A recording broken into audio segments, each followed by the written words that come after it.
Great Gatsby novel and film connects people within and across cultures, communities, and historical eras through the ideas and attitudes of gender politics.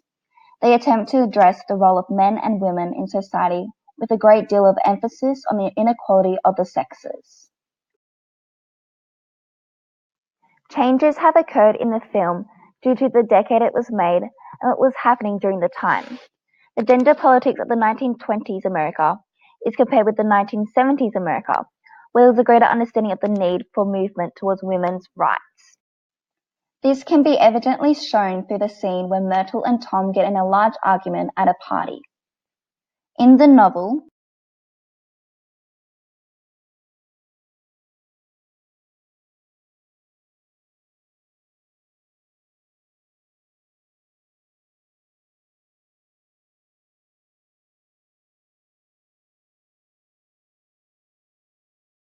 this scene highlights the abusive nature that occurred during the 1920s and how it was normalized, and the imbalance among genders with regard to physical and verbal abuse.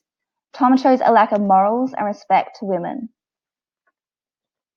This same scene occurs in the film, however the director Jack Clayton has made some changes and alterations to fit the context of the particular decade, 1970s America. Tom's movement was described as being short and quick.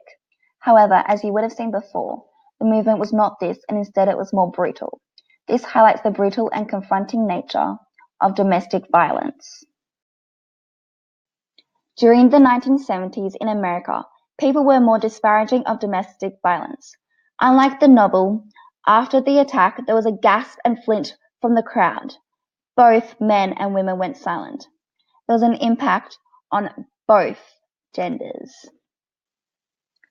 In the novel, Myrtle runs to the bathroom to hide, but in the film, Myrtle turns her face, revealing herself to the shocked crowd and to Tom, not hiding or bowing down to him.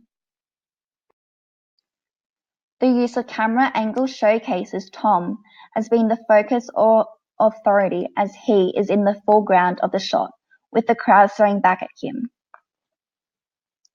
Afterwards, Myrtle showcases more of her power as she mutters quietly, "Daisy."